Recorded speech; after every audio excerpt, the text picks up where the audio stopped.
Bueno, chicos, continuando con el módulo 2 de los sistemas electroneumáticos,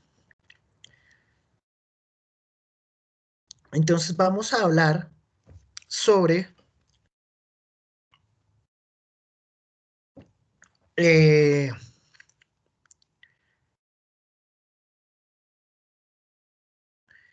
la programación y el funcionamiento de PLCs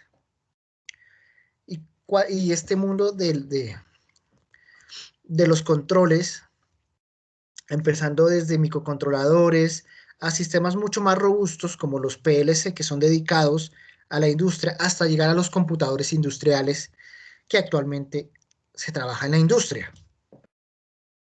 Bueno, voy a compartir este tablero.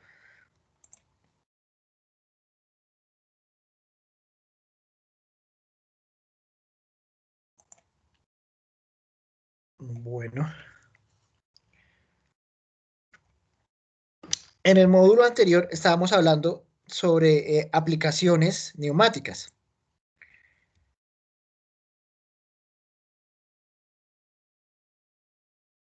En este módulo, chicos, entonces nos vamos a dedicar es hablar sobre unos sistemas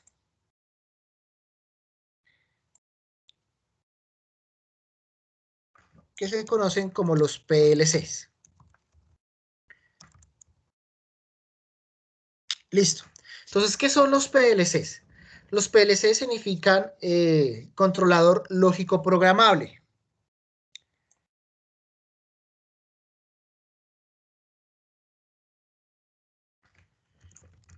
Un controlador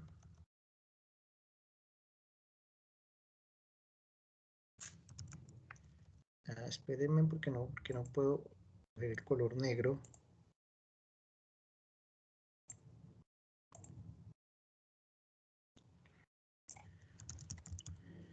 Es un controlador lógico programable. Entonces, los PLC, chicos, trabajan de la misma forma que trabaja cualquier sistema embebido, un microcontrolador. Entonces, un PLC tiene entradas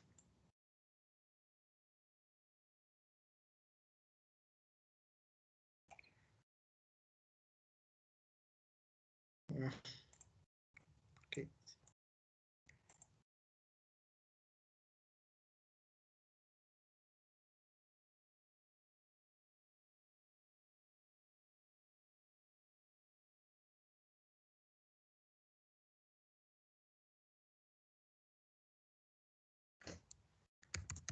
Tiene entradas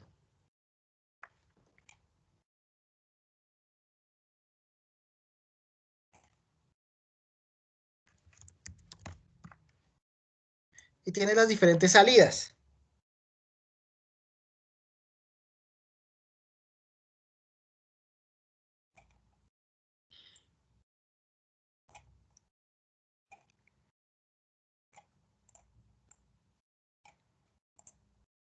Listo, chicos.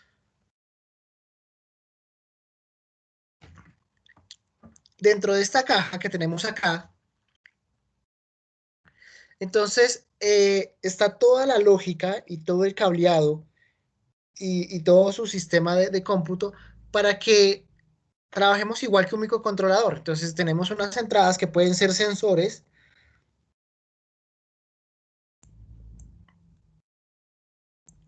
que pueden venir de unos sensores,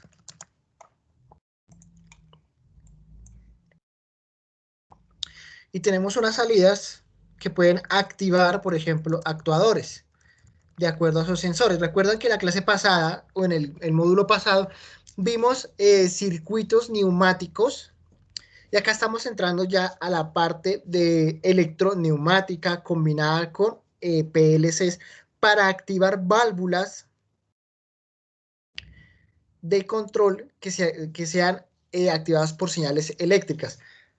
Entonces, por lo general, estas señales a nivel industrial, yo les comentaba la clase pasada o el módulo pasado, que trabajábamos a 24 voltios.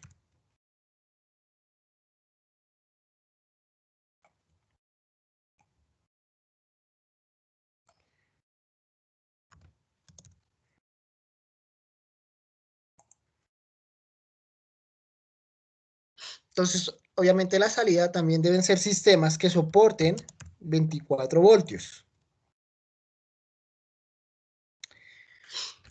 ¿Por qué los PLC se usan a nivel industrial? ¿Por qué trabajamos con PLCs a nivel industrial? Porque los PLC, chicos, tienen la facilidad de que soportan grandes temperaturas, están dispuestos a trabajar bajo un grado de ruido bastante fuerte. Recordemos que en un mundo industrial, en un sistema automatizado, vamos a tener muchos motores, estos generan campos electromagnéticos que pueden afectar sistemas microcontrolados más... sistemas microcontrolados más sencillos, por ejemplo los PIC.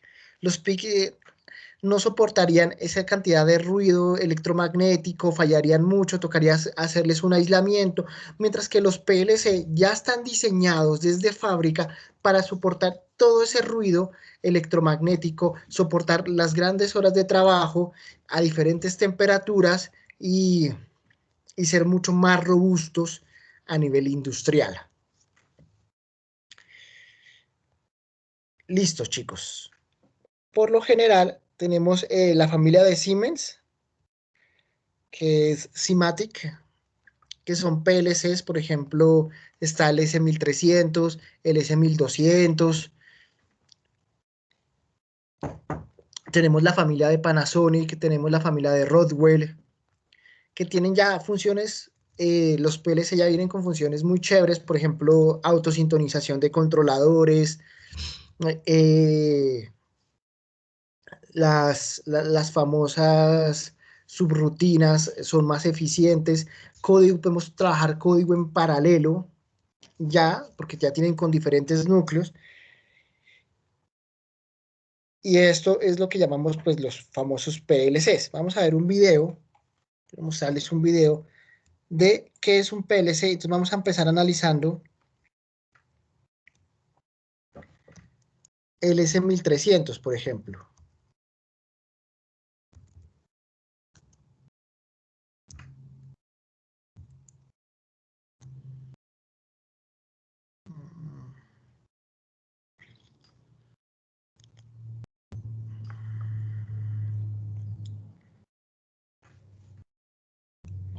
Entonces, déjenme...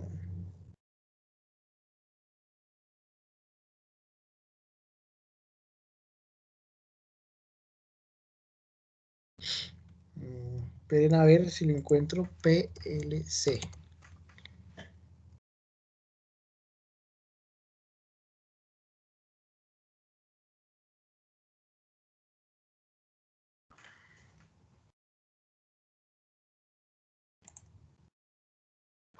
Managing your projects should feel more like this. That's why you need ClickUp. With ClickUp, when you want to assign a task, you task it. If you have to adjust your timeline, y vemos que nuestro variador de frecuencia llega a una frecuencia de 60 Hz. No, este no era. Después de 5 segundos, busquémoslo así. regresará a una frecuencia PLC de Siemens. 25 Hz. PLC Siemens, quería mostrarles un video.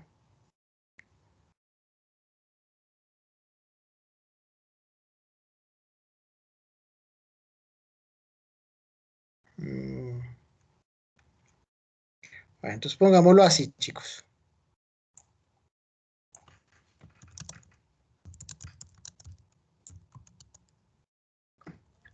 Para que lo podamos entender.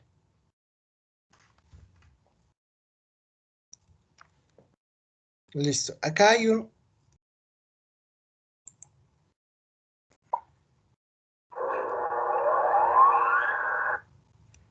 Casi todos los edificios comerciales o instalaciones industriales dependen de la automatización de sus sistemas mecánicos y eléctricos.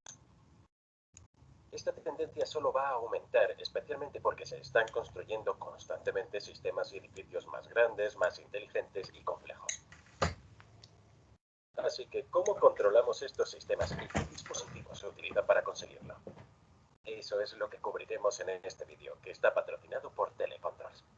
Telecontrols es uno de los fabricantes líderes en la industria de la automatización desde 1963. Su tecnología es compatible con todos los PLC, HMI y controladores del mercado, lo que reduce el tiempo de programación de los PLC y ahorra un valioso espacio de almacenamiento al ocuparse directamente de tareas de automatización más pequeñas. Haga clic en el enlace de la descripción del vídeo para saber cómo los productos de Tele pueden sacar el máximo beneficio de nuestras aplicaciones de PLC. Puede ponerse en contacto con ellos en sales@tele-controls.com o incluso a través de LinkedIn. PLC significa controlador lógico programable. Hay muchas variaciones, pero normalmente se parecen a esto. Un controlador lógico programable es básicamente una pequeña computadora que tiene la capacidad de ejecutar salidas preprogramadas basadas en entradas y un conjunto de reglas específicas. Se utilizan en aplicaciones comerciales e industriales para controlar sistemas con una intervención manual mínima y a veces incluso nula. La operación puede ser un simple control de encendido y apagado basado en el estado de la entrada o una respuesta más sofisticada basada en cálculos, secuencia y lógica.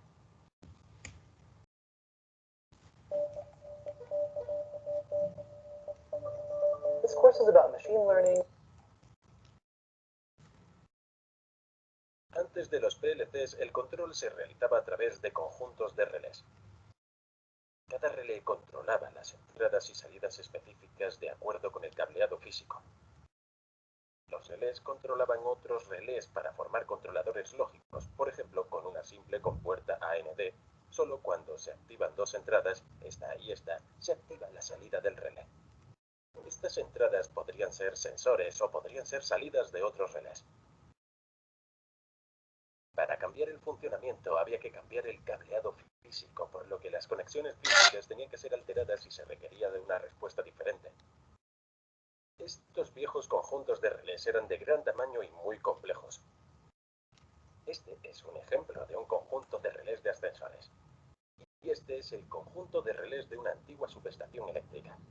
Como pueden imaginar, estos no van a ser fáciles de cambiar y encontrar fallos puede ser difícil y llevar mucho tiempo.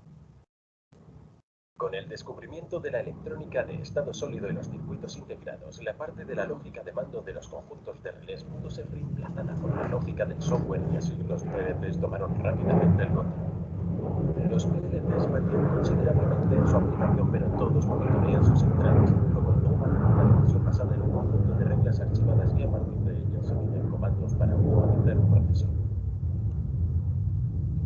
A menudo encontramos relés usados en combinación con los PLCs. Los relés pueden ocuparse directamente de la tarea de automatización y comunicarse con el PLC. Esto reducirá la cantidad de programación requerida en el PLC y también liberará espacio de almacenamiento. Los PLCs son muy utilizados, por ejemplo, cuando se registra el equipaje en un aeropuerto. El equipaje recibe un código de barras y entra en la cinta transportadora. Un PLC escanea el código de barras y, basado en un conjunto de reglas, decide si el equipaje es desviado a la ruta nacional o internacional. El siguiente PLC escanea el código de barras y decide a qué ciudad debe desviarse el equipaje. El siguiente PLC decide a qué puerta necesita ser desviada y si todo esto va según lo planeado, entonces el equipaje llegará a la puerta de salida correcta. Primero tenemos los módulos de entrada o los sensores de campo. Estas son las conexiones físicas entre el mundo exterior y el PLC. Estas pueden ser entradas digitales como interruptores sencillos de encendido y apagado, tiras bimetálicas de temperatura, sensores de presencia o movimiento, o incluso un interruptor de nivel. Estas entradas digitales solo pueden proporcionar información sobre si algo está encendido o apagado, nada intermedio. Para eso necesitaríamos una entrada analógica, por ejemplo, un simple mando de control que va del 0 al 100%. Esto pasará a través de un transformador de voltaje para dar 0 voltios al 0% y 10 al 100%. El PLC puede adaptar la entrada a la sensibilidad necesaria para un control de salida muy preciso. También podría convertir el voltaje en corriente usando una resistencia y la ley de Ohm. La cantidad de corriente, normalmente medida en miliamperes, le dice al PLC si algo está funcionando entre el encendido y el apagado. Estas entradas podrían ser, por ejemplo, en un termopar o en un detector de temperatura de resistencia. Podría ser un sensor de presión o tal vez un medidor de tensión. Estos voltajes o corrientes son convertidos a un número equivalente digital que puede ser entendido por el CPU. Veremos eso un poco más adelante en este vídeo. Los módulos de entrada realizarán 4 tareas básicas. Detectan cuando se recibe una señal. Convierten el nivel de voltaje de la señal en un valor apropiado para el CPU. Aíslan el PLC de las fluctuaciones en el voltaje de entrada o en la señal de corriente. Envían una señal corregida al CPU. La CPU o unidad central de procesamiento es el cerebro de la operación. En ella se encuentra el programa o software que decide qué salidas se requieren aplicando reglas a las señales de entrada. El CPU está compuesto generalmente por un microprocesador que hace el trabajo basado en el valor de entrada y la lógica del programa. Un circuito integrado de memoria para almacenar el programa. Este también almacenará el historial de salidas, cualquier fallo o alarma, etc. Luego también tenemos otros circuitos integrados. Estos pueden ser para cosas como conexiones Modbus y LAN que nos permiten comunicarnos remotamente para reprogramar o monitorear el dispositivo. Luego están los módulos de salida o dispositivos de salida a campo. Estos proporcionan la señal al dispositivo que estamos controlando. Por ejemplo, una simple luz indicadora, una válvula solenoide, un arrancador de motor, una unidad de frecuencia variable, etc. Hay algunas otras partes como una batería para mantener el PLC funcionando en caso de un corte de energía. Podría haber una pequeña pantalla para la interfaz de usuario para permitir alguna configuración. Necesitará un reloj y un calendario para operar un dispositivo a la hora correcta.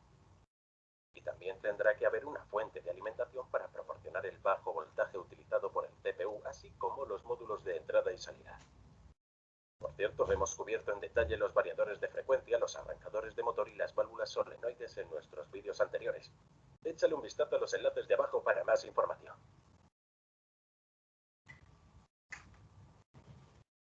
El funcionamiento básico de un PLC es realizar una salida preprogramada dependiendo de la señal de entrada, siguiendo un conjunto de reglas.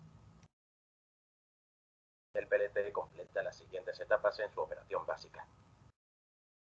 En primer lugar está el escaneo de entrada que detecta el estado de las entradas, luego el escaneo del programa para ver lo que hay que hacer.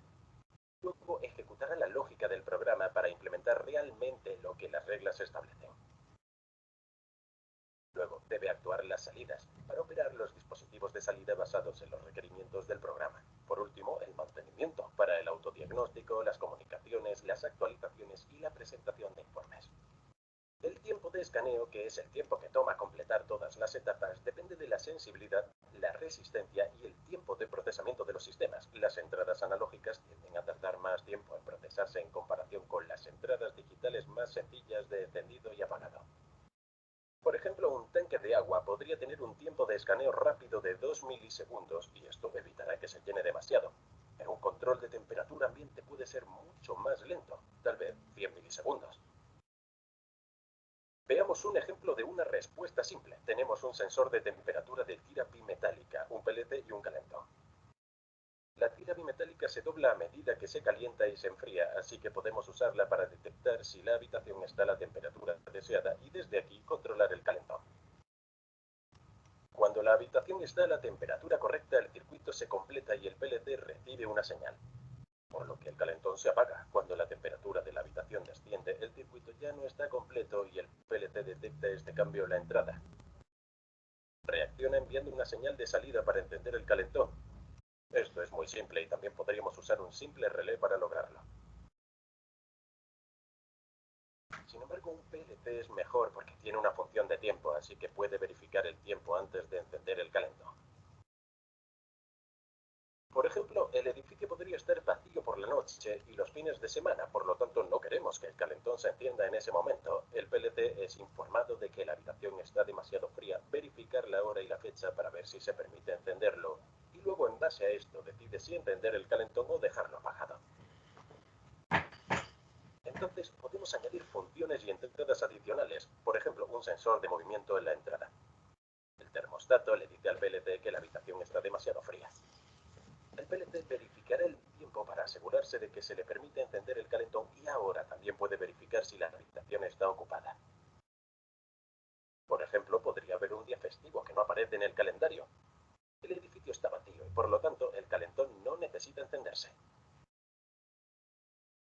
Este ejemplo es más complejo ya que tenemos un termistor, el PLC y una válvula actuadora. El termistor puede proporcionar un nivel de temperatura en lugar de la simple entrada de encendido y apagado como la tira bimetálica. La válvula de accionamiento puede abrirse entre 0 y 100% para controlar cuánta agua caliente se suministra para calentar la habitación. Para esto usaríamos un control PID, que significa control proporcional integral y derivado. No entraremos en muchos detalles sobre los PID, pero esencialmente esto controlará la posición de la válvula, para asegurar que solo se abra lo suficiente para adaptarse a la diferencia entre la temperatura deseada y la temperatura real de la habitación.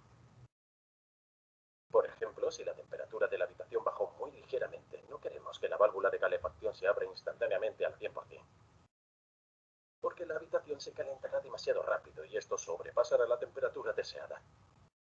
En este punto se apagará instantáneamente y repetirá este ciclo. En cambio, queremos que la válvula se abra gradualmente en proporción a la demanda. Así que si hay una pequeña diferencia de temperatura, la válvula se abre lentamente una pequeña cantidad. Si hay una gran diferencia de temperatura, la válvula se abre más y más rápido. Luego disminuye a medida que se acerca a la temperatura deseada hasta que la válvula encuentre la posición perfecta para mantener la temperatura ambiente deseada. Veamos un ejemplo más complejo. En muchos edificios comerciales, el sistema de calefacción o refrigeración utilizará una estrategia de control conocida como optimizador. Esto aprende a lo largo de un periodo de tiempo cuán rápido se calienta y se enfría el edificio. Luego inicia el sistema de calefacción o refrigeración en el momento óptimo antes de que el edificio sea ocupado. Por ejemplo, si el personal debe llegar y comenzar a trabajar a las 9 de la mañana, el sistema de calefacción sabe que tendrá que encenderse a las 7 de la mañana para asegurar que las habitaciones tengan la temperatura correcta. Digamos que este sistema tiene un PLC con el software optimizador instalado. Este controla una válvula actuadora para el sistema de calefacción. Este sistema también tiene dos bombas, las cuales están configuradas en modo de funcionamiento y en modo de espera, de manera que solo una bomba funciona a la vez. El PLC decidirá qué bomba encender basándose en la que tenga el menor número de horas de funcionamiento previo. El PLC monitoreará un sensor de flujo para detectar si la bomba se enciende cuando se le indica que lo haga. Si no se enciende, el PLC recibe una alarma y corta la energía. Luego le dice a la otra bomba que arranque. Sin embargo, antes de que el sistema de calefacción y las bombas se activen, el PLC verificará con el reloj si la calefacción se enciende hoy y, si es así, a qué hora se ocupará el edificio. El reloj dice que sí, el tiempo de ocupación programado es a las 9. El PLC entonces verifica la temperatura actual de la habitación y calcula la diferencia entre esta y la temperatura deseada.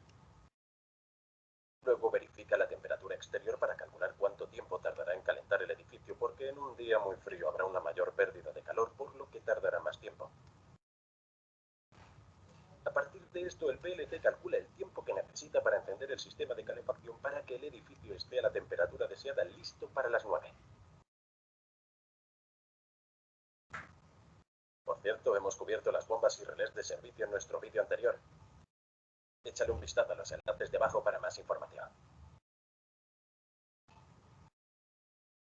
Hay muchas ventajas al utilizar los PLCs, pero algunas de las principales son las siguientes. El software de control se almacena localmente, por lo que en caso de un fallo en el sistema de control de energía de un edificio, el PLC puede continuar funcionando. Las conexiones entre las entradas y salidas del PLC se hacen por el software y no por una gran cantidad de cables físicos. Las instalaciones del PLC son más pequeñas que los conjuntos de relés de cableado rígido, pero aún así pueden utilizar relés donde sea necesario. Los PLC son mucho más fáciles de reprogramar. La detección de fallos es más fácil y rápida. Puedes cargar el mismo programa en múltiples unidades PLC para ahorrar tiempo. También se pueden aumentar las entradas y salidas con más tarjetas.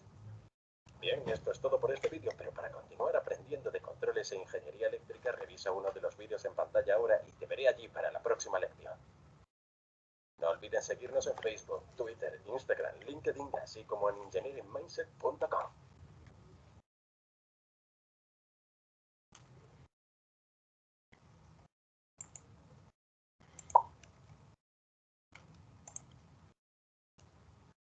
Bueno, chicos, ya teniendo idea de lo que es el PLC y cómo funciona, también yo le subo un poquito el volumen. Ya teniendo idea de cómo funciona y para qué sirve, Vamos a hablar de su software o forma de programar el PLC.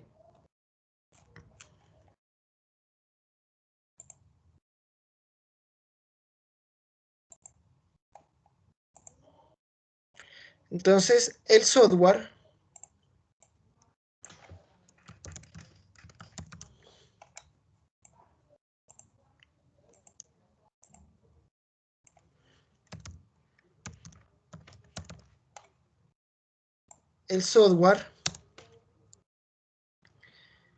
para programar un PLC hay varias formas de hacerlo. O sea, un PLC tiene varios lenguajes de programación. Recordemos, por ejemplo, cuando ustedes trabajan con sistemas microcontrolados, trabajamos bajo C++, ahorita está muy usado Python y bueno, todos estos software. Por lo general, el software de PLC viene en un lenguaje que se llama ladder o escalera, donde se plantea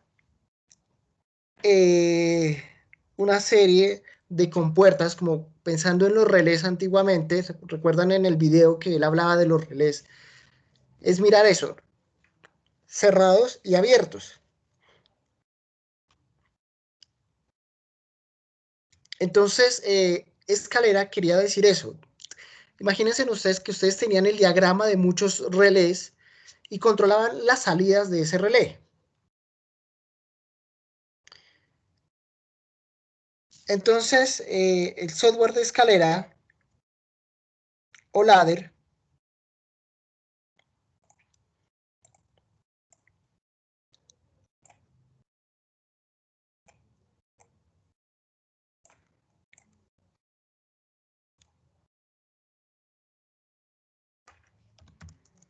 esto iba a ser 24 voltios, por ejemplo, este de acá. Y nos decía entonces que vamos a tener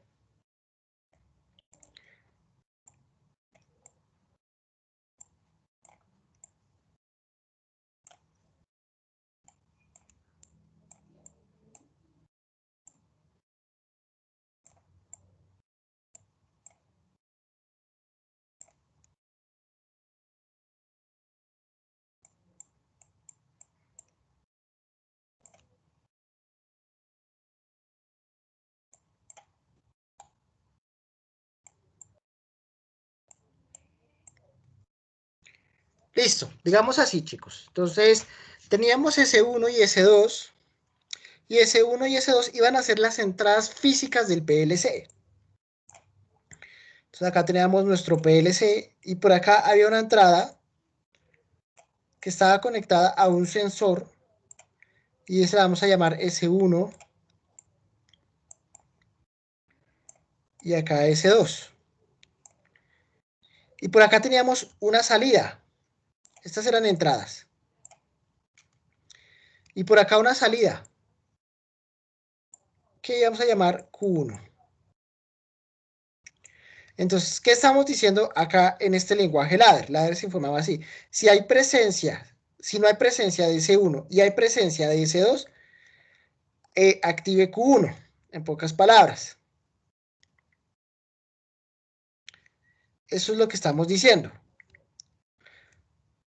O sea, es como si estuviéramos programando una señal OR. La OR, ¿qué nos decía?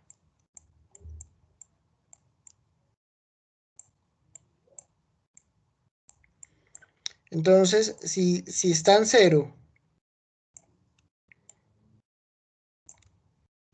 active Q1.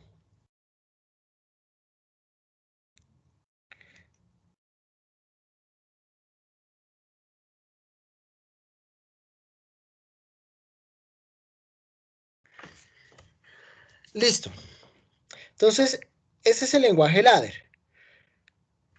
Normalmente abiertos y normalmente cerrados, donde hay presencia y no hay presencia.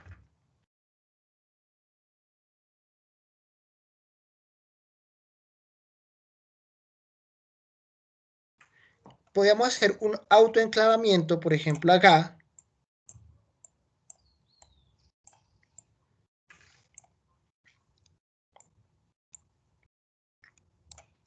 de la misma variable S2 para que la señal se comunique por acá y entre acá. Entonces, uno de los lenguajes es lenguaje ladder. Ya haremos más ejercicios de este lenguaje. Entonces, ladder simplemente es, si hay señales abiertas, señales cerradas, haga esto. Tenemos también el lenguaje estructurado en la programación. Entonces,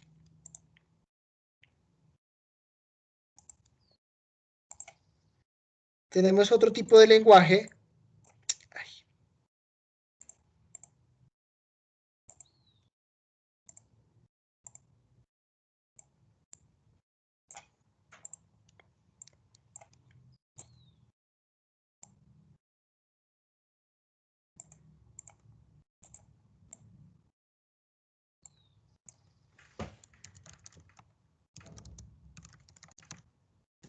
Que es el lenguaje estructurado, que es prácticamente como un lenguaje basado, no podríamos decir C++, pero sí tiene un parecido para mí con Visual Basic, donde tendríamos las condicionales, las variables, muy parecido a un lenguaje de programación que nosotros conocemos. Entonces, por ejemplo, definíamos una variable de tipo var, x, igual a, o sea, este lenguaje estructurado es lenguaje ya muy a código, ya muy a código, tendiendo, digamos, a Visual Basic, C++, todas estas cosas, a lo mismo que programaríamos en los sistemas microcontrolados. Y por último teníamos el Grapset, otro lenguaje que se puede programar las PLC, es el lenguaje Grapset. Grap. A ver, espérenme, Grap.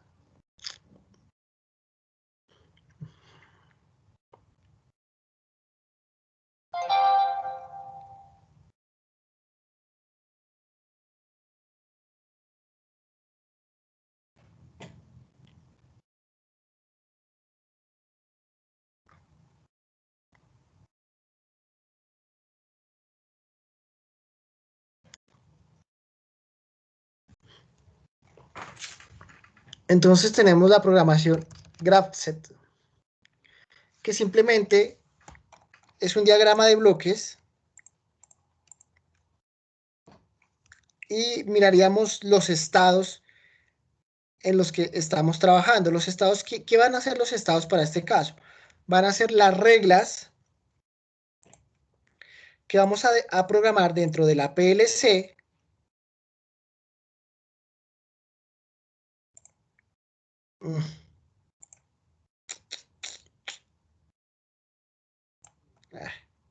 Bueno, chicos, no hay problema, no hay problema.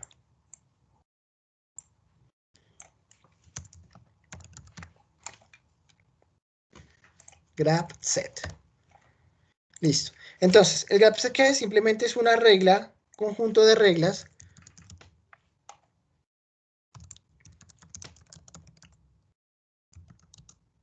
a través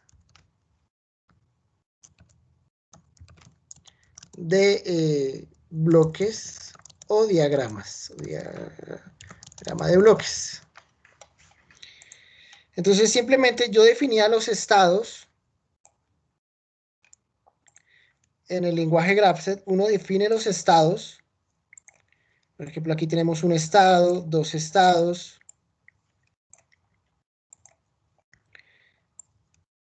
y tres estados.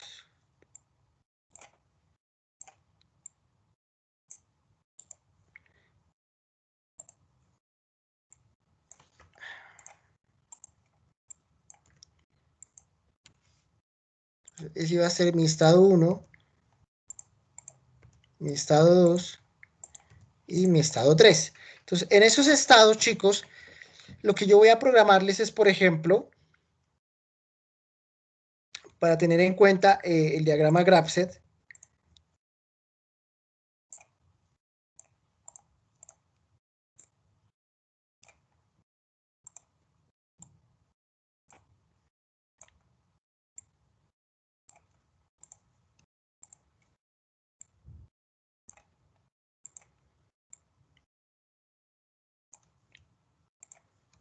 es mirar, chicos, qué función se hacía en el estado 2. Por ejemplo, si el sensor 1, el sensor 2 están activados, entonces acá ponemos la condición en el grapset. Ya haremos ejemplos de esto. Y programaríamos las condicionales. Entonces recuerden, tenemos 3 lenguajes de programación: el ladder, estructurado y grapset, para que lo tengan en cuenta.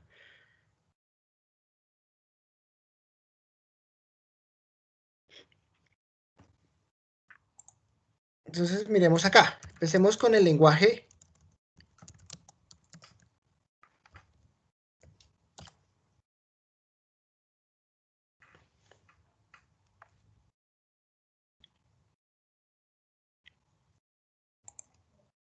Sean bienvenidos una vez más a su canal Electrol. En el video de hoy veremos la introducción, los elementos, los principios y la clasificación del GraphSet, que es una herramienta muy importante para la automatización de procesos. Tenemos la reseña histórica. El GraphSet, como también llamado gráfico de control funcional de etapa de transición, nació en 1977, fuente de trabajo de la APSET, Asociación Francesa para la Cibernética Económica y Técnica. A este se le otorgó su actual forma en 1979, 2 años después, la ADEPA francesa, Agencia Nacional para el Desarrollo de la Producción Automatizada. El GraphSet es un modelo de representación gráfica de los sucesivos comportamientos de un sistema lógico, predefinidos por sus entradas y salidas. También es un grafo o diagrama funcional normalizado, que permite hacer un modelo de proceso a automatizar, contemplando entradas, acciones a realizar y los procesos intermedios que provocan estas acciones. Y aquí tenemos un pequeño índice, la cual vamos a trabajar posteriormente. Como primer punto vamos a tener los elementos de programación, como segundo punto vamos a tener los principios básicos, tercer punto la clasificación de las secuencias, y dentro de ella van a estar las lineales, con direccionamiento, simultáneas. Como punto número 4 vamos a tener la clasificación de las acciones, acciones asociadas a varias etapas, acciones condicionadas, acciones temporizadas o retardadas, y como punto número 5 vamos a ver un pequeño ejemplo. Aquí tenemos el primer punto, que son los elementos de programación. Tenemos los símbolos y los nombres. Como observamos aquí el símbolo, pues este símbolo es la etapa inicial. Cada que nosotros veamos, este es la etapa inicial, o como normalmente conocido como estado número 0. Como siguiente símbolo tenemos aquí, en forma de una cruz, tenemos la transición. Esto es muy importante para pasar a la siguiente etapa. Pues como observamos aquí, esta es una etapa simple, como podría ser etapa 1, etapa 2, como nosotros conocemos que es estado número 1, estado número 2. ¿Ok? Y también tenemos aquí en el extremo derecho, tenemos los símbolos, una línea horizontal, que es el direccionamiento. Es decir, que después de esta se va a crear varias etapas, que va a estar en forma paralela. Y cada uno va a tener su propia transición o su propio accionamiento.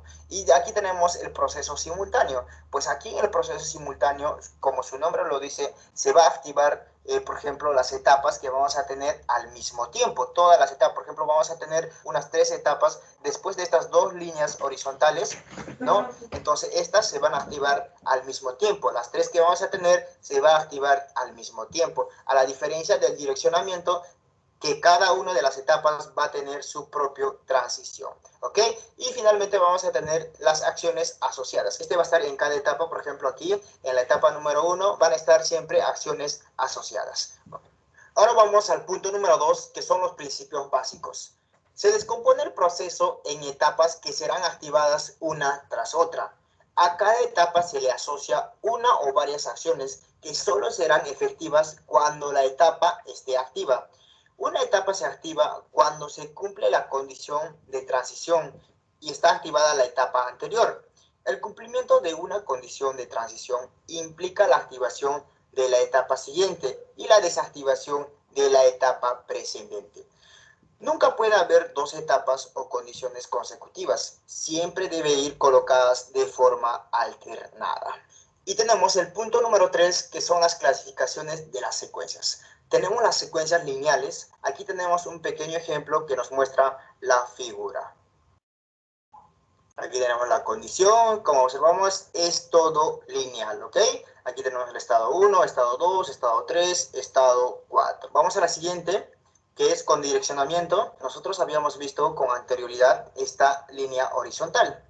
Pues cada una de las etapas va a tener su propia condición. Aquí observamos que cada una de ellas tiene su propia condición. Es decir, este se va a activar individualmente, solo la etapa número 2, cuando se cumple la condición número 1. Y seguidamente va a haber una condición 4 que va a retornar a la posición inicial. En este caso va a ser la etapa 1. Y de igual manera, si se cumple la condición número 2, va a llegar a la etapa número 2. Y si se cumple la condición número 5, individualmente, de nuevo va a regresar a la etapa número 1. Aquí tenemos simultáneas. Así como les había indicado hace un momento, tenemos dos líneas paralelas, ¿no? Dos líneas paralelas, la cual va a activar una sola condición.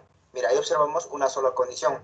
Y si se cumple esta condición, pues se va a activar al mismo tiempo. Aquí observamos las 3 etapas. A eso le llamamos simultáneas.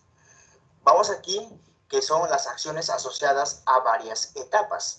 ¿Qué nos quiere decir que son las acciones asociadas a varias etapas? Ahí observamos que en la etapa 21 tenemos la acción A. También en la etapa 23 tenemos la acción A. Es por ello que se llama acciones asociadas a varias etapas.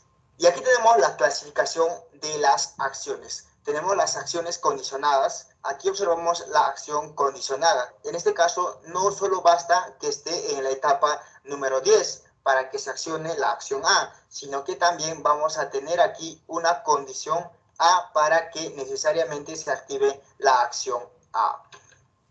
Vamos aquí al siguiente, acciones temporizadas o retardadas. Esta acción se va a realizar durante 10 segundos y luego va a pasar a la siguiente etapa. Y finalmente tenemos los ejemplos. Tenemos un cilindro neumático controlado por electroválvulas. Nos dice, al presionar un pulsador de marcha tendrá que empezar el proceso. Ahora, cuando llega al sensor menos A1, como observamos aquí, que es su final de carrera, el cilindro tendrá que regresar a su posición inicial. Vamos a usar el programa de Kadesimo para poder realizar este ejercicio. En este caso voy a utilizar el programa Kadesimo 3, ¿no? Le doy doble clic, ingreso a ella. La contraseña es 4962. Una vez estando aquí en la plataforma del programa, voy a sacar los componentes necesarios. Inicialmente nos dirigimos a actuadores neumáticos, ¿no? Le damos clic y vamos aquí a actuador de doble efecto. Le damos clic y arrastramos aquí para poder trabajar, ¿ok? Y ahora nos vamos a nuestro grabset, ¿no? Aquí observamos, nos dice grabset. Vamos aquí, le damos clic e iniciamos con el grabset. Como les he indicado, la etapa inicial tiene este símbolo. Le damos clic. Vamos a la siguiente, que va a ser la transición. Jalamos la transición, le damos clic y ponemos el siguiente. Vamos aquí a la etapa, vamos a tener otra etapa y también vamos a tener otra vez una transición, una etapa y finalmente vamos a tener otra etapa y luego vamos a cerrar. Aquí tenemos la línea de enlace. Vamos aquí. Este programa es muy recomendable para poder realizar este tipo de trabajos. Ok, vamos aquí, vamos a unir y ahora vamos aquí a las acciones. En este caso tengo el estado número 2. Voy a tener el estado número 2, así que voy a modificar, sería 2. Voy a agregar un pulsador. Vamos aquí donde dice accionamientos y aquí está el pulsador, botón de pulsador. Vamos aquí y esto se va a llamar Start. Le doy OK. Vamos a entender un poco el ejercicio. Pues nos dice que al presionar el pulsador de marcha, en este caso el pulsador que nosotros hemos creado, que es de Start, tendrá que empezar el proceso. O sea, cuando presionamos el botón de Start va a empezar el proceso. Ahora, cuando llega al sensor menos A1, el cilindro tendrá que regresar a su posición inicial. ¿Ok? Ya, esto está muy fácil. Inicialmente nos vamos a encontrar en el estado número 0. Y nos vamos aquí a la transición, le damos doble clic para poder cambiar. Y vamos a poner aquí la variable Start para poder iniciar, ¿verdad? Start. Y en el estado 1, pues tendrá que activar la electroválvula, en este caso que es menos A más. Ahora nos vamos a la parte de acción y modificamos el nombre. Le damos doble clic, que aquí damos el nombre, Entonces vamos a colocar el nombre de la electroválvula que nosotros queremos que se active, ¿ok? Que es menos A más, ¿no? Ahí tenemos que es el menos A más. Cuando se active esto, entonces tendrá que iniciar el cilindro. Y ahora cuando llega al menos A1, en este caso, que hacer un sensor de final de carrera, le vamos a dar doble clic para modificar esto, doble clic, y vamos aquí, vamos a ocultar estos, porque no queremos un captador magnético, queremos un final de carrera contraído y un final de carrera expandido. Le doy en OK. ¿Listo? Ahí observamos, ahí tenemos nuestro final de carrera. Ok, ahora cuando llega aquí, ¿no? Cuando llega aquí el pistón, ¿no? Vamos a decir cuando llega a menos A1, entonces que pase a la etapa número 2. Y en la etapa número 2 se tiene que accionar el menos A menos. Vamos a poner el menos A menos. Ahí tenemos la electroválvula que va a accionar y va a retornar el pistón. Y finalmente, cuando regresa aquí, ¿no? Cuando regresa aquí, que es menos A0, ¿no? Pues va a estar aquí en la posición inicial, entonces que me mande al estado número 0. Le doy doble clic aquí en transición, doble clic, y vamos aquí, ponemos aquí en transición, en este caso va a ser menos A0, menos minúscula A0. ¿Listo? Ahora simplemente nos queda simular. Voy a regular el paso del aire. Voy a reducir a 20%. De igual manera el otro, 20%. ¿Listo? Ya está reducido para poder observar de la mejor manera. Me voy aquí a simular. Aprieto Start. Observamos que se regresa automáticamente, ¿no? Llega al menos A1 y se regresa automáticamente. Vamos a hacerlo un poco más lento. Modifico aquí, por ejemplo, 5%, de igual manera el otro, que va a ser 5%, ¿no? Le doy en Start, y observamos, se queda, y luego cuando llega, pasa al estado número 2 y finalmente al estado número 0. Nuevamente, vamos aquí a Start, se acciona y se regresa automáticamente. Bueno, esto sería todo de mi parte. Nos vemos en el próximo video, que vamos a estar subiendo este tipo de videos, pero ya ejemplos avanzados que vamos a realizar en el programa de TIA Portal. Nosotros nos vemos en el próximo video.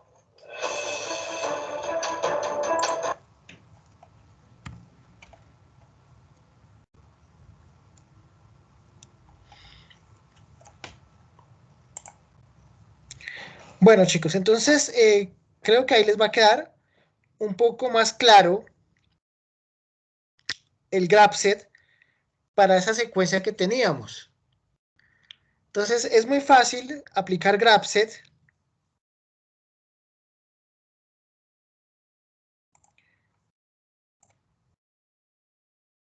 a secuencias básicas, o sea, secuencias que no requieren mayor complejidad. Por ejemplo, intentemos hacer esta secuencia, que era la que habíamos propuesto la clase pasada, A más, B más, A menos, C menos. Chicos, en el video pasado, él les decía que el grupo era donde había variables o letras iguales. Quiero que tengan en cuenta que los grupos se hacen es cuando hay cambio de signo. Acá había un grupo y acá hay otro grupo, ¿sí? En el graph-set pues ya no vamos a usar esto, porque el graph-set ya entramos más a la automatización. Entonces, ¿cómo quedaría el graph-set? ¿Cuántos estados tenemos? Tenemos 4 estados, empezando por el start. Entonces, empezamos por el estado start, después viene mi estado 1, mi estado 2, mi estado 3 y mi estado 4.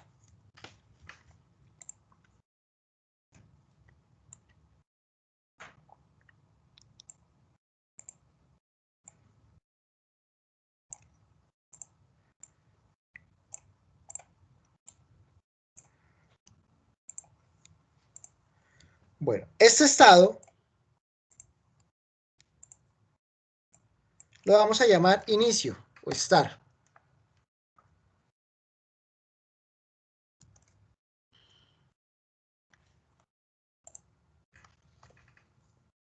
Ay, me quedó mal escrito, yo que estoy pensando.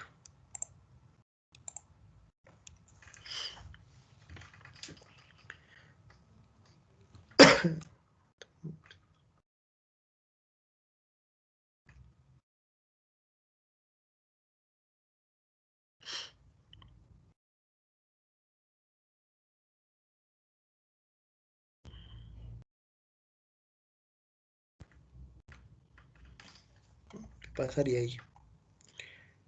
Bueno.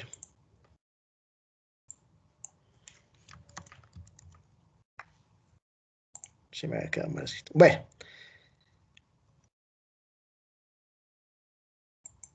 Acá para que lo entiendan. Entonces inicio. Listo. Después vendríamos el estado 1.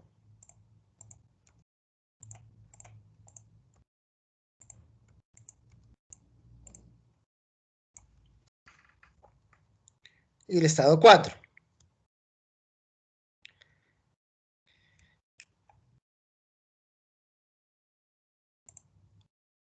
Tendríamos los elementos de transición.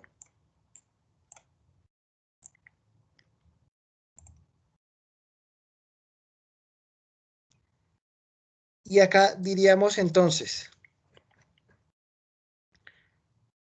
este es B, ¿no?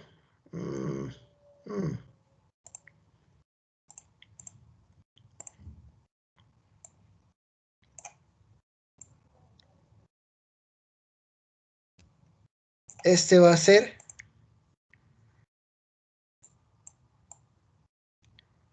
B.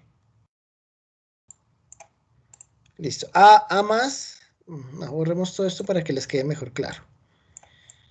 Eso no es C.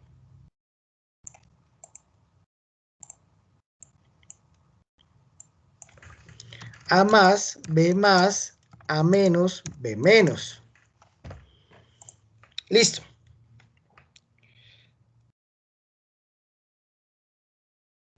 Entonces tendríamos acá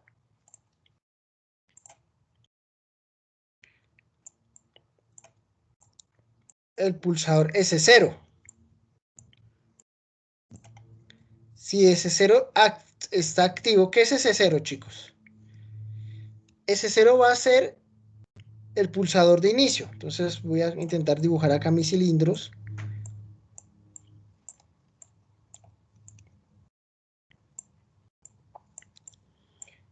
Esto sería A más. Bueno, sí.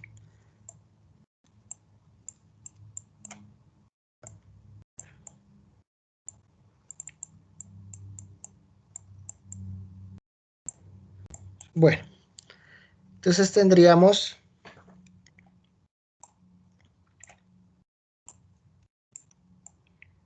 S0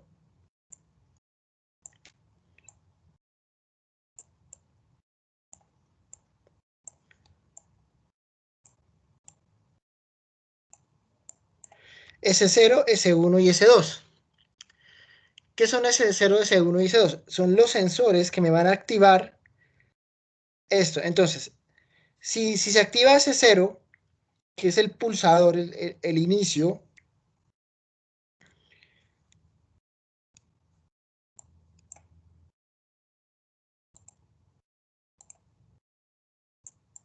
entonces haga A más. Cuando A más sale, S1 se va a activar.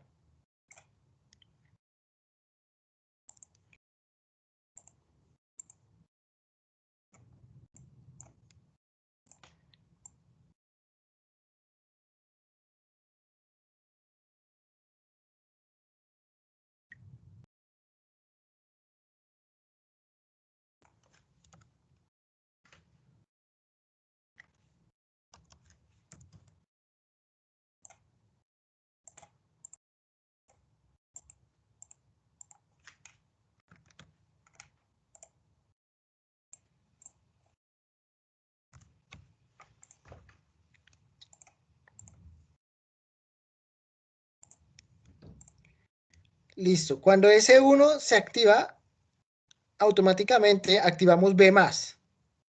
O sea, le damos paso a esa válvula. Cuando B+ se activa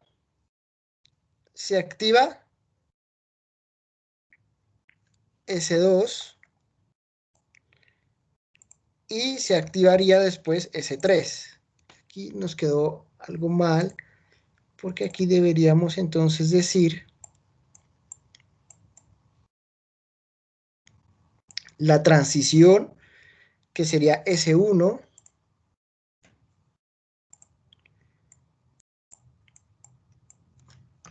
S1, S2 y S3. ¿Sí? Son las transiciones, son los sensores que se activan en cada transición de A más B más a menos B menos. Y esto se repite. Entonces, pues el grapset para esto quedaría muy sencillo, chicos. Y quedaría mucho más fácil que hacerlo por el método tradicional que vimos la clase pasada. Listo. Ahora pasemos entonces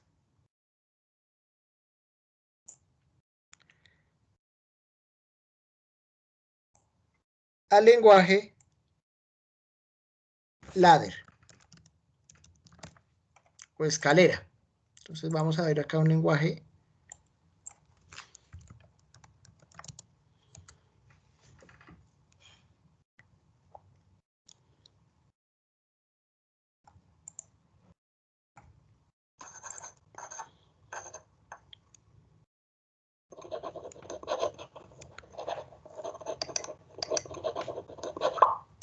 Hola amigos, bienvenidos a este su canal. El día de hoy hablaré acerca del ladder. ¿Qué es? ¿Cómo funciona? ¿Qué elementos tiene? ¿Cómo aplicarlos en procesos secuenciales? Sin más, vamos allá. ¿Qué es la programación en ladder? Ladder, también denominado lenguaje de contactos o de escalera. Seguramente recibió este nombre porque tiene un parecido a una escalera. Claro que una escalera normal y no como esta escalera toda torcida, que parece a la resolución de tu examen que ni tu profe te entiende.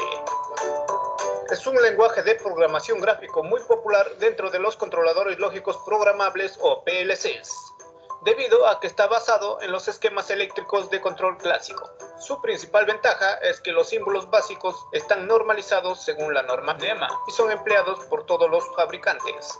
Entonces, esa sería una breve introducción acerca de lo que es la programación ladder. En este video no voy a hablar acerca de historia ni de origen de lo que es ladder. Eso lo puedes leer en tus tiempos libres o cuando estás esperando a tu novia. Acá, como quien dice, nos vamos a ir directo al grano. Con este pequeño circuito voy a explicar todas las partes y elementos que posee. Las dos líneas verticales que están en los extremos son las líneas energizadas. Por ejemplo, si este circuito lo tuviésemos en físico, representarían a los voltajes de alimentación de 24 y 0 voltios. Claro que esta es una suposición, ya que toda la programación se realiza en un ordenador. También tenemos los ROM, pero no voy a pensar que es este ROM, de esos que te echas una tranca cada fin de semana. Para este caso, ROM es una palabra en inglés que significa peldaño o escalón, que son todas las líneas horizontales que componen el circuito. Todos los elementos encerrados de color rojo normalmente son las condiciones, es decir, son elementos de entrada, como pulsadores, interruptores, sensores, marcas o memorias. También tenemos las acciones, es decir, elementos de salida, que son los actuadores, como motores, cilindros, válvulas, etc. También son los indicadores o marcas o memorias. Pero como ya tocamos lo que son entradas y salidas, entonces veamos esto cómo funciona con un PLC. Acá se muestra lo siguiente. Por el lado izquierdo tenemos las entradas que pueden ser los pulsadores o sensores, que estos van conectadas a las entradas del PLC por intermedio de un amplificador si este lo requiere. También tenemos que las salidas del PLC van conectadas a los actuadores. Esto puede ser por intermedio de algún tipo de elemento, ya que no todos los actuadores pueden ser alimentados directamente a las salidas del PLC. Pero entonces, ¿dónde se hace exactamente la programación en ladder? Y es ahí donde entras tú con tu computador, sabiendo cuáles son ya tus entradas y cuáles son tus salidas. Y se haría la programación en ladder de acuerdo al requerimiento de la máquina o planta que se desea controlar. Volviendo al circuito anterior, tenemos que la lectura se hace de izquierda a derecha y de arriba hacia abajo. Ahora vamos a ver todos los elementos, los que son más usados para construir el circuito ladder. En primer lugar, tenemos el contactor normalmente abierto. Este se activa cuando hay un 1 lógico en el elemento que representa. Puede ser una entrada física, como pulsadores, sensores, etc. También representa una variable interna o un bit del sistema. Contactor normalmente cerrado. Su función es similar al contactor normalmente abierto, con la única diferencia que se activa cuando hay un 0 lógico. Bobina normalmente abierta. Esta se activa cuando la combinación que hay a su entrada, es decir, a la izquierda, da un 1 lógico. Suele representar elementos de salida como actuadores o variables internas. Bobina normalmente cerrada. Su función es similar a la bobina normalmente abierta, con la única diferencia que se activa cuando hay un 0 lógico al lado izquierdo. Esto lo voy a explicar con más detalle más adelante cuando veamos ejemplos. Las bobinas set y reset normalmente trabajan juntas, es decir, la bobina set, una vez activada, solo puede ser desactivada por su correspondiente bobina reset. Entonces, estos serían todos los elementos básicos, los que son más usados para realizar el circuito en ladder. También hay que ver lo que son las etiquetas, las que son representadas en cada elemento para saber qué tipo de elemento es. Para este caso he considerado dos tipos de símbolos, pero significan lo mismo. Como podemos apreciar en el ejemplo de la parte superior, tenemos con los símbolos número 1 y en el ejemplo de la parte inferior están con los símbolos número 2. Esto se puede apreciar en los distintos softwares que se utilizan para hacer la programación ladder. Estas son etiquetas que se le coloca por defecto, pero se le puede cambiar por algún otro tipo de nombre. Ahora veamos algunos ejemplitos con frases. Algunos libros lo consideran como proposiciones o oraciones. Yo en este caso solamente lo voy a dejar como frases porque me hace recordar a mí. La frase podría decir lo siguiente: si A se activa, entonces Y se activa. O también podría decir: si A es verdadero, entonces Y es verdadero. En el lado izquierdo podemos apreciar cómo sería esto en ladder. Y se interpreta de la siguiente manera: si la entrada A se activa, es decir, pasa de 0 a 1, entonces en la salida Y se debe activar. Otra frase podría decir: si A se desactiva, entonces Y se activa. Esto se representa de la siguiente manera en ladder y se interpretaría de la siguiente manera: si la entrada A se desactiva, es decir, pasa a estar de 1 a 0 lógico, entonces en la salida Y se debe activar. Otra frase muy común sería esta: si A y B se activan, entonces OutSystems es la plataforma de desarrollo de aplicaciones full stack más completa para desarrolladores profesionales. Y se activa. La interpretación en ladder sería de la siguiente manera: si la entrada A se activa y la entrada B se activa, entonces la salida Y se activará. Para este caso deben estar activadas simultáneamente tanto la entrada A como la entrada B para que pueda ser activada la salida Y. Otra frase o proposición lógica sería: si A o B se activan, entonces Y se activa. Para este caso la interpretación en ladder sería de la siguiente manera: si la entrada A se activa o la entrada B se activa, entonces activará la salida Y. Entonces, de estos dos últimos casos, el primero representaría a la condición lógica AND o y el segundo representaría a la condición lógica o OR. Podría darse el caso que haya frases o oraciones más largas, pero podríamos ir evaluándolo parte por parte e ir armando el circuito en ladder. Hasta este punto creo que ya se fueron la mayoría de los que estaban viendo este video, pero para los que se quedaron vamos a ver un ejemplito aplicativo. Pero antes de seguir con la explicación, te invito a que te suscribas. Son solamente pulsadores, es decir, no se quedan enclavados después de dejar de presionarlo. Si desea, puede pausar el video y tratar de resolverlo antes de ver la solución. Las conexiones físicas que se harían sería de la siguiente manera: el botón Start, que es normalmente abierto, iría a la entrada y 1. El botón stop, que es normalmente cerrado, iría a la entrada I2. Luego, en la salida Q1 iría conectado el bombillo. La primera frase sería: si Start se activa, entonces la salida Q1 se debe activar. Aquí tendríamos la primera línea o peldaño y sería de la siguiente manera: si presionamos el botón Start, entonces activa la salida Q. Pero al dejar de presionar el botón Start, lo que haría es se desenergiza y se desactiva la salida Q. Entonces, ¿cómo haríamos para mantener todo esto activado? La solución más práctica es agregar una memoria. Es decir, al momento que presionamos Start, lo que hace es retroalimenta, y al momento que dejamos de presionar Start, esto se queda enclavado y sigue encendida esa memoria. Luego, esta memoria lo que hace es pasa y activa a la salida Q1. Entonces, en este caso sí cumpliría con la condición. Al presionar el botón Start, este se activa y también activa a la marca o memoria. Esta marca o memoria lo que hace es activar Q1 para poder encender así el bombillo.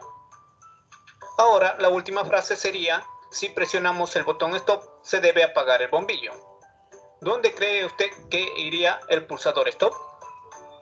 Si usted está pensando que es de la siguiente manera, déjeme decirle que eso es incorrecto.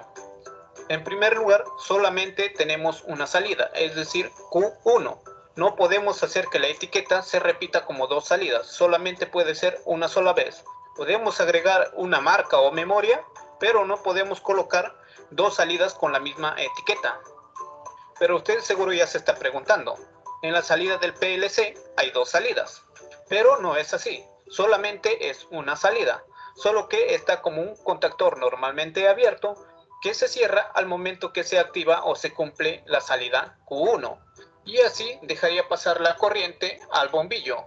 Recuerda que las salidas del PLC no alimentan a los actuadores, sino que este actúa como un switch eléctrico. El botón Stop iría en la primera línea o peldaño. Como el Stop en la entrada física está normalmente cerrado, entonces en nuestro circuito ladder iría normalmente abierto. Ahora sí se cumpliría con todo el requerimiento del problema. Al presionar el botón Start, este activa Q1 que va a la salida al bombillo. Pero al dejar de pulsar Start, este circuito queda activado. Después, al presionar el botón Stop, lo que hace es desactivar todo el circuito. Si usted en el circuito ladder quiere considerarlo el stop como normalmente cerrado, entonces en tu entrada física tendrías que considerarlo como normalmente abierto. Bueno amigos, esto sería todo. Si te gustó, dale like y suscríbete. Así me incentiva a realizar más videos. Si este video llega a tener varios likes, entonces voy a... Chicos, entonces ya miramos cómo funciona la programación ladder.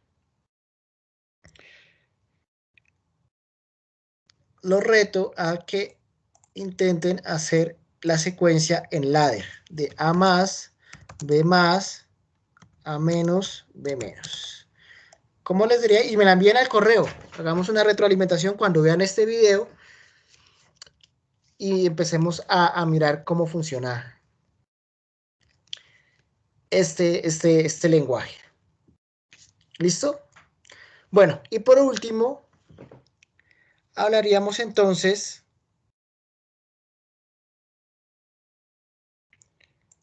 de la programación estructurada.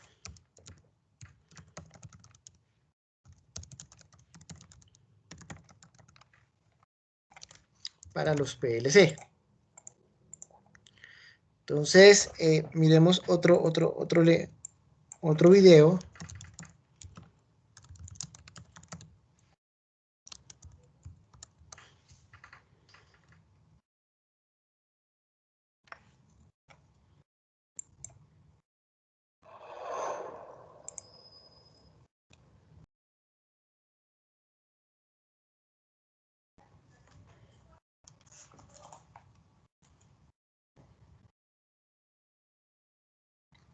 En este video vamos a llevar a cabo la descripción de la programación en texto estructurado de los PLCs, empleando para esta ocasión el simulador AC PLC. Para optimizar tiempo hemos definido lo que son las variables que vamos a utilizar. En este caso van a ser 3 entradas, denominadas botón 0, botón 1, botón 2, correspondientes a las entradas del simulador del PLC. Asimismo con las salidas, tenemos salida 0, salida 1, 2, 3 y 4. Las primeras van a ser las funciones básicas y la última va a representar el enclave. También es de mencionar que el tercer botón lo vamos a utilizar como función especial para llevar a cabo la función de paro del arreglo enclave. Vamos a llevar a cabo lo que es la programación en sí del texto estructurado. Nos vamos a la parte de programación, main, agregar secuencia, y en este caso vamos a escoger la opción de script. Damos a aceptar y vemos que nos aparece un editor de texto similar al que se lleva a cabo en C, en Visual, etcétera, en distintos lenguajes de programación. De igual manera, tenemos ese tipo de funciones. Para llevar a cabo los comentarios, generalmente utilizamos las barras inclinadas. Vamos a colocar la función identidad y vamos a establecer la estructura de programación. Se parte del condicional if, entre paréntesis se pone el elemento a evaluar. En este caso vamos a evaluar el botón 1 y vamos a cuestionar o a preguntar si este ha sido pulsado. Eso se llevará a cabo con la función true, al ser una variable de tipo booleana.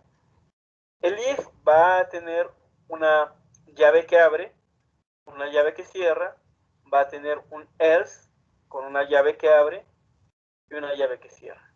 En medio de estas llaves van a ir las funciones que deseamos que lleve a cabo. Es decir, si este cuestionamiento es verdadero, ¿qué es lo que deseamos que haga el PLC? Bueno, lo que deseamos que haga es que si alguien pulsa el botón 1, exista una salida activada. Para ir en orden, vamos a utilizar el botón 0 y vamos a utilizar la primera salida, que sería la salida 0, y lo que vamos a hacer es que si alguien pulsa el botón 0, la salida se vuelva verdadera. Y para concluir con esto es necesario poner el punto y coma en la acción únicamente. Si no fuese así el caso de que nadie pulsa el botón, es decir, se encuentra en false, lo que deseamos hacer es que la salida 0 permanezca también en función false. Vamos a guardar este ejercicio, vamos a compilarlo para ver que no haya errores, y como es la primera función, vamos a llevar a cabo la simulación para que vean qué es lo que opera. Tenemos aquí el simulador de entradas y salidas. Vamos a ver qué es lo que ocurría. Si damos un pulso en la entrada 0, tenemos una activación de la salida 0. Si no existiera el pulso en la entrada 0, no habría salida. Es una función identidad. Una vez que ya vimos la estructura básica de una línea de programación o de una función de programación en texto estructurado, vamos a proceder a llevar a cabo las siguientes funciones básicas y la de enclave. Aprovechando la ventaja de tener el texto estructurado similar a cualquier procesador de texto, vamos a seleccionar todo, control C, control V, para optimizar tiempos, y cambiamos aquí a que esta va a ser la función negación. Ahora vamos a monitorear el mismo botón, va a ser el botón 0, pero esta ocasión, derivado que es la función negación, vamos a monitorear si se encuentra un falso. Si no se encuentra activado el botón, que es la condición falsa, esto sería verdadero, entonces yo deseo que la salida se encuentre activa.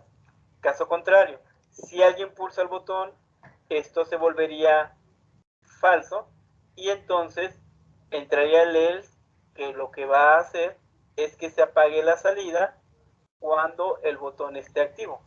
Cabe destacar que en este caso vamos a ocupar la salida número 1. Vamos a probarla junto con las demás funciones. Vamos a hacer la función AND. En este caso, un punto importante de la función AND es que necesitamos 2 entradas al menos para probar la función. La función AND va a ser a través de la función de ampersand doble. Y vamos a poner tanto el botón 0 como el botón 1. Y cuando estos se encuentren ambos activos, deseamos que la salida número 2 sea verdadera, que se active. Y cuando no ocurra esto, que no se encuentren los dos en una funcional, la salida 2 se apague. Vamos a copiar para finalmente hacer la función OR. Vamos a hacer la función OR. Y aquí vamos a poner el símbolo que representa la función OR. El símbolo de la función OR es un par de barras. Estas barras se encuentran al lado de la tecla numérica número 1 y la barra tiene también el símbolo de grados centígrados. Esta es la función OR. Y en este caso vamos a activar la salida 3 cuando se cumple esa condición. Finalmente, vamos a programar la función de enclave. Para ello, vamos a utilizar la entrada 0 y la entrada 2. En este caso, sí es importante contemplar que el botón de paro es normalmente cerrado. Varios pensarían en el hecho de poner esta entrada inversa, negada. Cabe destacar que la negación por norma es de manera física, es a través de hardware, es de un botón pulsador normalmente cerrado, y derivado de que ya se encuentra negado por hardware, no es necesario negarlo aquí. Eso implicaría una doble negación que haría que esto realmente no funcionara como deseábamos. Si ya está el botón de paro, porque es normalmente cerrado, y alguien pulsa el botón 0, que va a fungir como botón de arranque, deseamos entonces que se active la salida 4. Ahora, esto va a provocar un enclave. Si nosotros deseamos que esto se desenclave, esto se va a llevar a cabo a través de una siguiente condición. Esa siguiente condición es otro cuestionamiento. Por lo tanto, necesitamos otro if, a lo que generalmente se le denomina if anidado. Después del else, vamos a colocar un if, volvemos a abrir el paréntesis para iniciar la pregunta. Ponemos que si el botón número 2, que representa el botón de paro, no se encuentra, es decir, es false, entonces deseamos que la salida 4, correspondiente a la salida de enclave, también se apague. Vamos a salvar, compilar nuestro ejercicio. Aquí, al cambiarle la numeración de las salidas, no borramos el número 1. Aquí mismo el compilador nos está dando algunas ayudas de donde cometimos este error, que sería aquí. No borramos el 1 de aquí, aquí lo mismo, y en este más. Volvemos a salvar, compilamos, y este es el letrero que debiera de aparecer, que la compilación fue exitosa. Enviamos hacia el PLC y lo mandamos a run. Ya habíamos visto la primera función, veamos únicamente la entrada 0, la salida 0. Si hay una entrada 0, hay una salida 0. Si no hay entrada 0, no hay salida 0. Ahora veamos la función negación. Pongamos atención en la salida 1. La salida 1 está activa y va a estar activa mientras no haya señal en 0. Si hay una señal en 0, en la entrada 0, la salida 1 va a desaparecer, se va a apagar. Mientras no haya entrada 0, sí va a existir salida 1. Esto marca la función de negación. En este momento vamos a proceder a observar la tercera salida, que en este caso sería la output 0.2. Tenemos aquí la output 0.2 y esta va a reaccionar a través de dos entradas, la input 0.0 y la input 0.1. Si pulsamos la input 0.0, vemos que no hay salida. Si pulsamos la input 0.1, vemos que sigue sin haber salida en la que nos compete. Para que exista salida tendrían que estar las dos, y de esa manera comprobar que efectivamente es una función AND. Finalmente, vamos a probar lo que sería la salida que representa la función OR, que es la output 0.3. Observemos únicamente la output 0.3. Si damos un pulso en la entrada 0, hay una salida.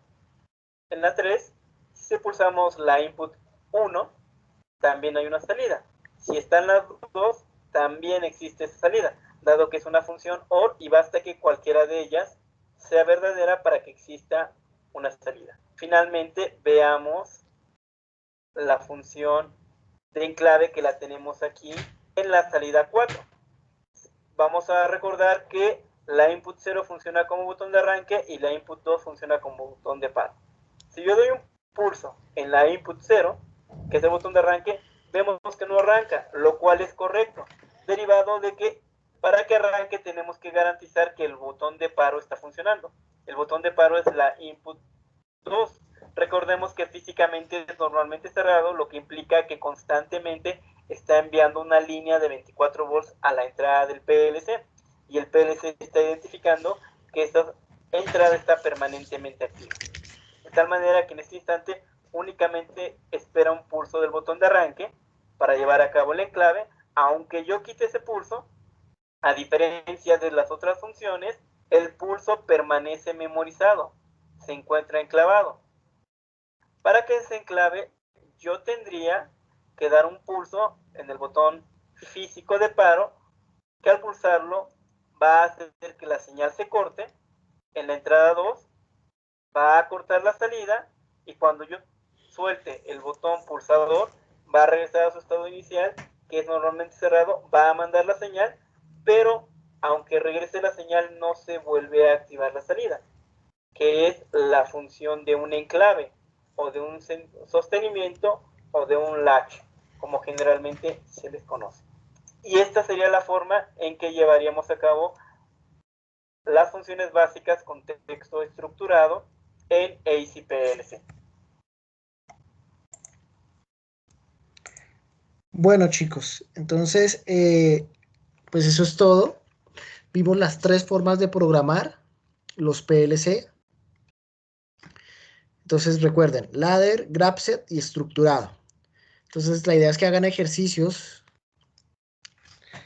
para mejorar esto, mejorar esta comprensión, y pues nos veremos en el siguiente módulo. Por favor, escríbanme en cualquier cosa que necesiten. Estoy a su disposición. ¿Vale, chicos?